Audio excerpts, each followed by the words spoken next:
Whenever I travel, I carry a little metal box of Altoid mints because after a 4-hour, 7 a.m. flight, everyone has bad breath. So, almost anyone is willing to take the mint from the Muslim on the airplane. And I know I've been successful when my neighbor turns and asks, "So, what's your name?" You see, even if there was an elephant in the room, I'm still the elephant in the room. Yeah, when an elephant offers you mints on an airplane, I'm fully aware that it's not always easy to accept. So when the courageously curious do pop the "what's your name" question, I try to make it worth their while. My name is Amal. It means hope in Arabic. Most days, my name is waitress at my family's Damascus restaurant, full-time university student and then some, pre-law, world traveler, 11 countries. My name is I've performed poetry in 8 of those countries. International spoken word poet, unapologetic Muslim woman, Syrian, American, hijabi, activist, social justice advocate. My name is writer, teacher, Colorado-born, mile-high baby. But at the airport, my name is random search. And on the street, it's terrorist, sand nigger, raghead, oppressed, and on the news, it's ISIS, jihadi, suspect, radical. My name is "Could your Muslim neighbor be an extremist?" My mama, who wears the hijab, the Islamic headdress, is often referred to as "go back to your country." But she's from Iowa. And her nickname is Lisa Pizza. And it does not take more than a couple questions to figure out that her country is the Council Bluffs cornfields. But how would someone know this without asking? They say the shortest distance between two people is a story. Well, I elaborate on that to say that the greatest distance you can travel in the shortest amount of time is by asking someone their name. The way we name ourselves is a reflection of who we are. Our declarations, family histories, the things we believe, the morals we abide by, our homes, cultures, transformations, like a Muhammad turned Mo or a Lisa Pizza turned Iman. And how we name others and how, if we allow others to name themselves, is a reflection of our own declarations, of our courage and our fear. The malleability of a person's story must be self-determined, coming from the lips of the storyteller, not the anchorman, not the megaphone, not even the scarf on her head or the melanin in his skin, because no one can speak the names of billions in one breath unless it's in prayer. And oftentimes when we generalize, it isn't because we're praying. And when we don't ask someone their name, we're not asking for their story. In the world of mass media and rampant misinformation, it is hard for anyone, including myself, to deconstruct all these terrifying stories that we hear. And sometimes, instead of isolating them, individualizing them, we tend to paint a group of people with a broad brush, until suddenly, everyone with a hijab on is a raghead that needs liberating. Or everyone with white skin is a racist cracker. Or everyone with black skin is a fatherless nigger.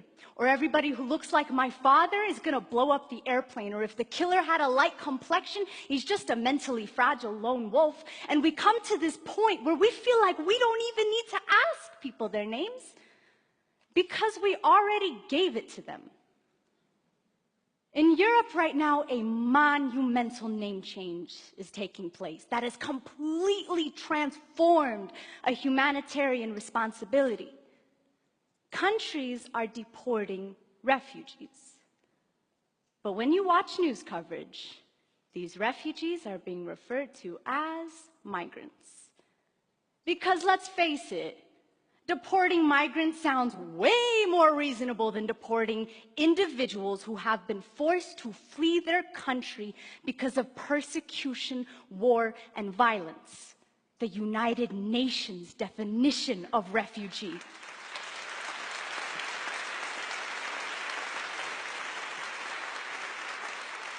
And in naming these people this way, we've attributed to them a choice instead of a circumstance, some economic gain instead of a desperation to flee a war zone. These little ones are refugees, not migrants. I took this photo last year at a refugee camp on the Syrian-Turkish border, and contrary to popular belief, they aren't poisons. They're not here to steal our democracy or to take over our neighborhoods. They're people, families who wish that they could go home, but have had to make that home somewhere else.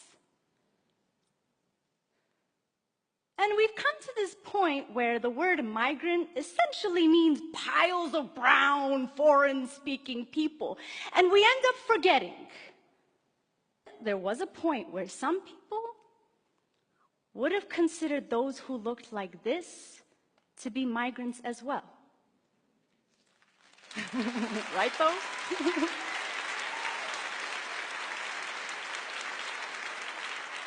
And it is in this forgetfulness that we assume, monopolize on people's stories, attribute their race, social class, religions, clothing to the names that we chose for them. Terrorism is a fine modern-day example, unfortunately. In the past few years, so much violence has just spread across our country. But when you watch the news, there's always a specification as to whether or not terrorism was involved, which I think we all know means the killer looked like this, which he's a babe, which must mean that the killer, of course, pledges his allegiance to this, right? But correct me if I'm wrong, news coverage does in fact tend to be a little different when the terrorist looks like this.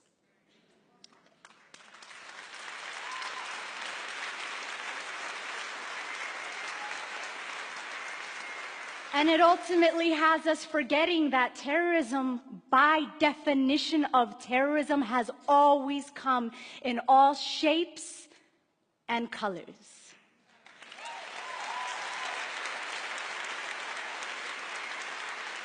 And what happens when we confine certain names with certain depictions, wrongfully excluding some and including others? We end up caging masses of people under a name that says dangerous, even if they're nowhere near it. Like when we say thug instead of 17-year-old black child. When we say alien instead of immigrant. When we say lazy poor people instead of unequal wealth distribution. When we say bomb instead of clock.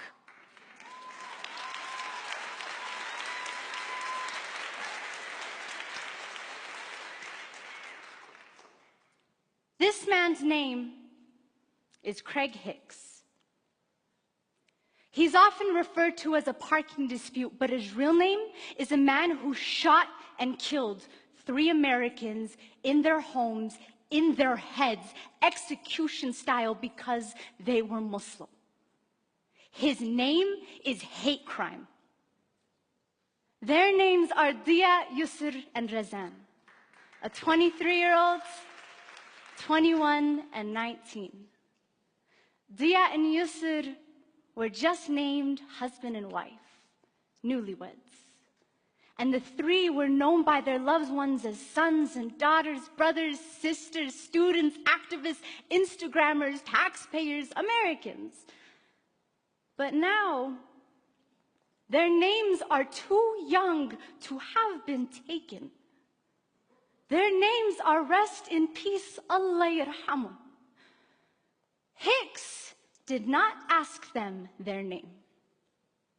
He assigned it to them when he assigned them each a bullet, named him a threat to his America, and as a result, took their lives.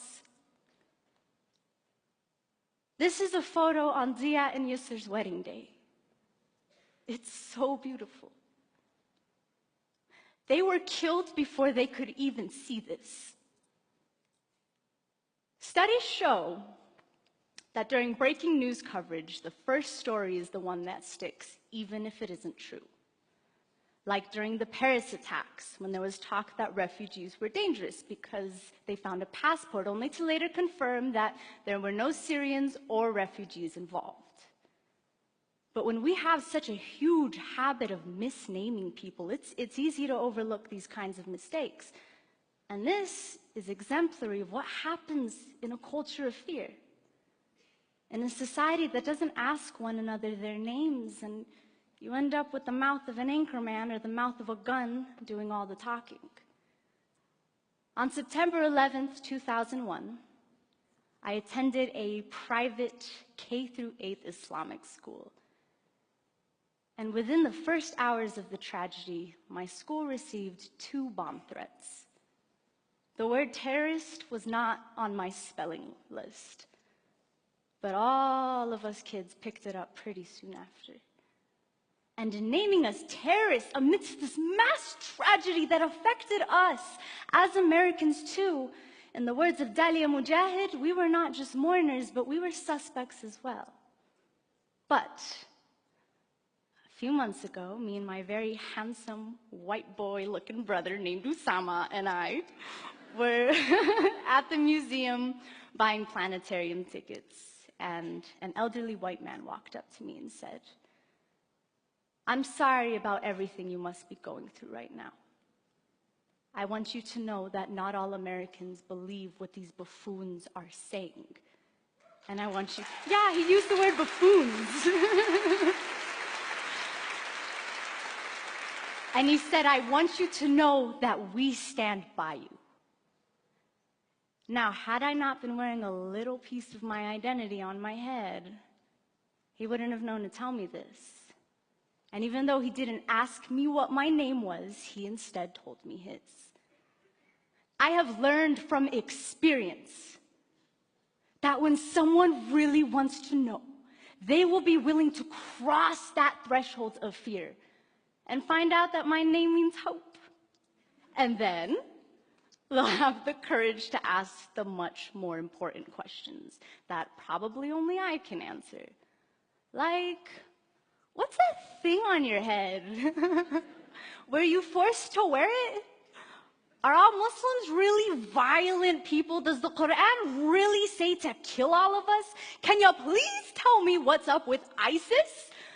And these questions, though seemingly uncomfortable, are how I know that I have been humanized, and are how the courageously curious know that really, I'm only as scary as the silence fear festers in.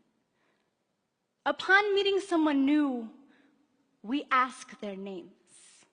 We do not assign it to them.